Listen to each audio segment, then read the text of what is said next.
Hello दोस्तों, मेरे ओर से आप सभी को प्रभु यीशु के नाम से, प्रभु यीशु के पवित्र नाम से धन्यवाद और अभिनंदन करता हूँ इस यूट्यूब चैनल में।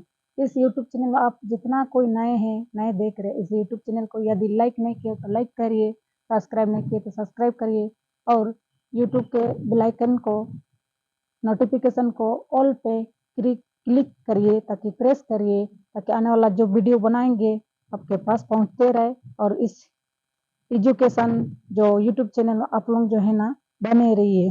तो आज हम लोग बातें करेंगे, हम लोग का मनुष्य जीवन में पाप कैसे आया, पाप का अधिकार कैसे हुआ, पाप कैसे आया, किसके द्वारा आया, ये वाला हम लोग चर्चा करेंगे। तो आज हम लोग बाइबल से प्रमाण को देखेंगे, लाइव वीडियो को देखेंगे, लाइव प्रूफ को देखेंगे कि कैसे पाप आया इस धरती पे, कैसे पाप तीव्र गति से बढ़ रहा है, कैसे जो है ना पाप से बढ़ गया इस धरती, इसके रीजन तथा इसमें क्या क्या रहस्य है, इसमें हम लोग देखेंगे। सो आज हम लोग देखेंगे उत्पत्ति उत्पत्ति 2 अध्याय 8 वचन देखेंगे। और यहोवा परमेश्वर ने पूर्व की और आदम में एक बटिका लगाई और वहां आदम को जिसे उसने रचा था रख दिया।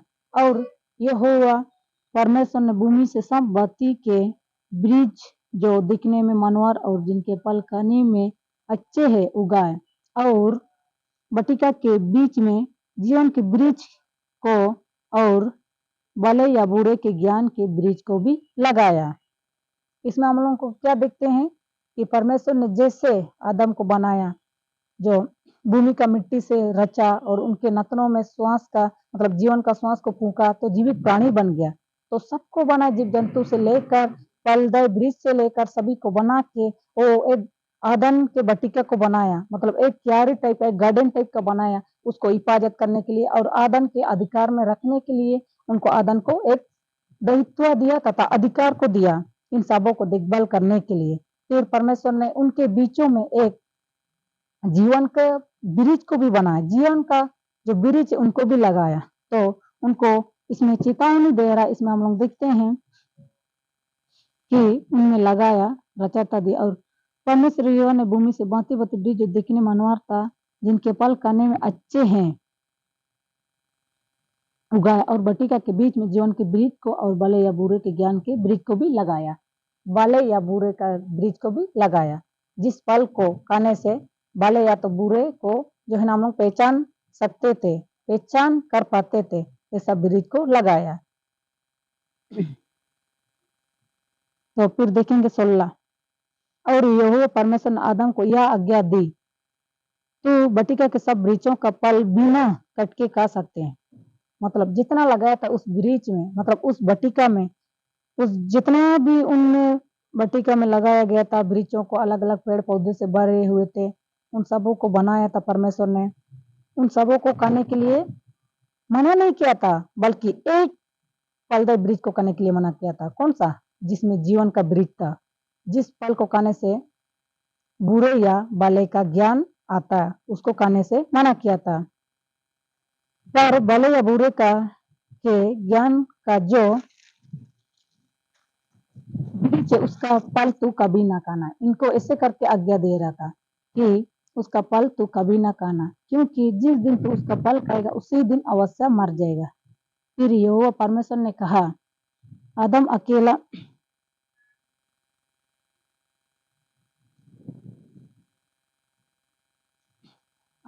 रहना अच्छा नहीं, तो ऐसा करके उनके लिए भी एक नारी को बनाया। उन दोनों के वश में जो है ना क्या हुआ, उन दोनों को रखा और उन सबों के ऊपर, उन वृक्षों के ऊपर अधिकार रखने के लिए उन दोनों को जिम्मेवारी तथा दायित्व को दिया।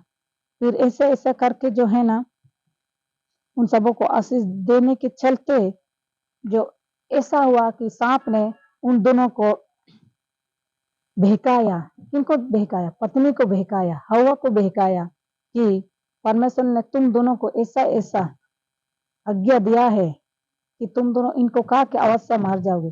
नहीं, इनको खाने से तुम दोनों नहीं मरोगे, बल्कि परमेश्वर के तुल्य हो जाओगे बोल के उन दोनों के ऊपर एक लालच को क्या किया, पैदा किया।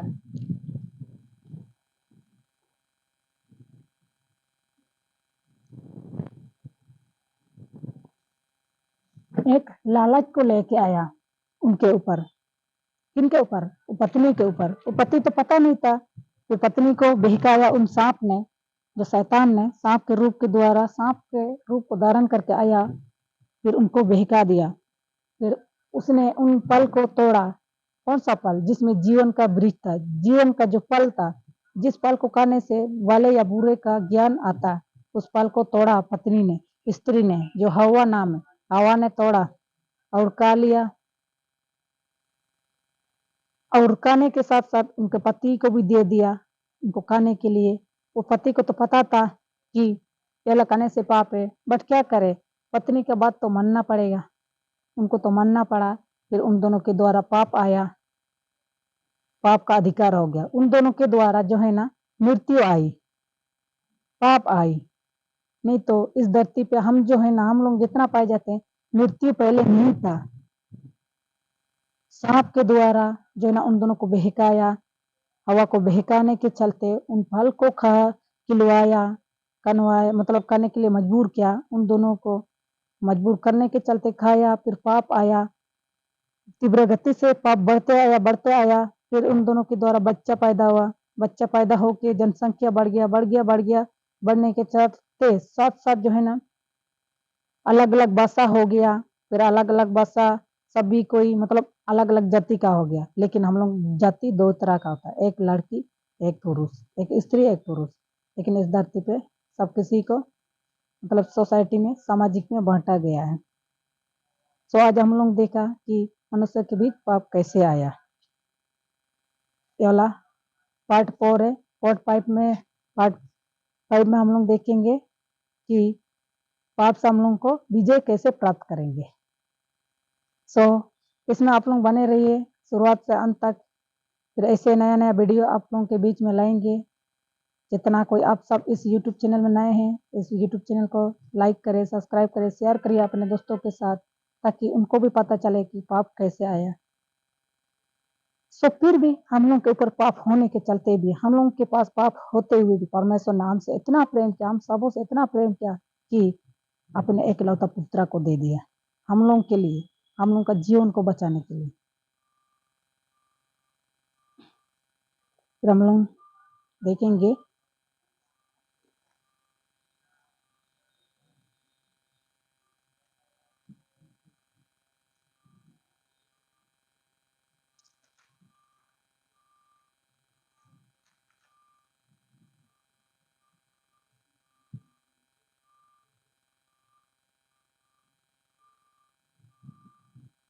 सो हम लोग देखते हैं उन दोनों के द्वारा पाप तो आई, किनके द्वारा? आदम और हवा के द्वारा। पाप आने के चलते हम लोग के बीच में मृत्यु आई।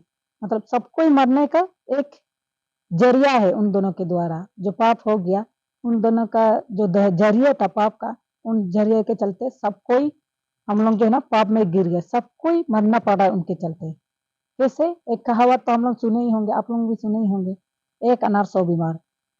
हवा ने पाप किया, उसके चलते जितना भी पीढ़ी दर पीढ़ी चलते आएगा, उनके बच्चा पोती पोता से लेकर सब कोई पाप में गिरते आए हैं और मृत्यु की ओर चलते आए हैं। तो आज हम लोग देखेंगे रोमियो रोमियो 3 वचन, नहीं, रोमियो 3 अध्याय 23 वचन देखेंगे, 23 वचन। इसलिए कि सब ने पाप किया है और परमेश्वर की महिमा से रहित है। इसमें हम लोग क्या देखें? इसलिए इसलिए कि हम लोग सब ने पाप किया है, सब ने, हम सब कोई पापी है। बल्कि किस लिए अभी तक हम लोग जिंदा पाए जाते हैं? क्योंकि परमेश्वर की महिमा से, परमेश्वर के अनुग्रह से, परमेश्वर की दया से, परमेश्वर की कृपा से हम दोनों अभी तक जिंदा पाए जाते हैं। जैसे कि उस समय क्या बोला था आदम को, उन बटिका में जो फल जितना भी लगाए हैं, बिना काट के सब कुछ खा सकते हो, लेकिन एक फल वृक्ष को मत खाना, जो जीवन का वृक्ष है, उसको खाने से तुम अवश्य मर जाओगे, उनको कहा था ना। लेकिन उनको कहा कि भी उन दोनों क्यों नहीं मारे, क्योंकि परमेश्वर के पास दो तरह का आइडिया है, एक बोलने का, एक सिखाने का, एक देने का, एक चिनने का। उन दोनों के पास जो था तो है, बट उन दोनों से परमेश्वर दूर था, शारीरिक रूप से दूर था, लेकिन आत्मिक रूप से उन दोनों के साथ था, आत्मिक रूप से उन दोनों के संग था, उन दोनों के ऊपर सुख दुख दुख तकलीफ उन दोनों को देखभाल करता रहा। ऐसे करके जो है ना परमेश्वर हम सबों से इतना प्रेम किया, इतना प्रेम किया, हम सबों इतना पाप करने के चलते भी हम सबों को अभी तक संभाला और अभी तक हम लोग को दृढ़ रखा, अभी तक हम लोग को जो है ना सुरक्षित रखा है। किस लिए? परमेश्वर का अनुग्रह और परमेश्वर की दया से। इसके लिए आप सबों को धन्यवाद को देता हूँ कि आगे भी आप लोग प्रार्थना करते रहिए कि परमेश्वर ने हम सबों को किस उद्देश्य से लगाया, किस उद्देश्य से बनाया, किस उद्देश्य से हम लोग इस पृथ्वी पे आया है। ये सब हम लोग को एक लक्ष्य जानना है, एक उद्देश्य जानना है, ऐसे करके हम लोग का जीवन को बिताना है। ना कि हम लोग जो है इस पृथ्वी पर आए हैं, छोटा से लेकर बड़ा होंगे, पढ़ेंगे लिखेंगे, काम काज करेंगे, शादी करेंगे, बच्चा पैदा करेंगे, फिर बूढ़ा हो जाएंगे, मर जाएंगे, फिर ऐसा पीढ़ी दर पीढ़ी चलते रहेगा, ऐसा नहीं। बल्कि हम जो है ना, हम लोग जो है ना एक उद्देश्य होके, एक दायित्व होके जीना है हम सबों को, एक जिम्मेवार होके कि इस धरती पे किस लिए आए हैं, किस उद्देश्य से, क्या मौका है, क्या चांस है।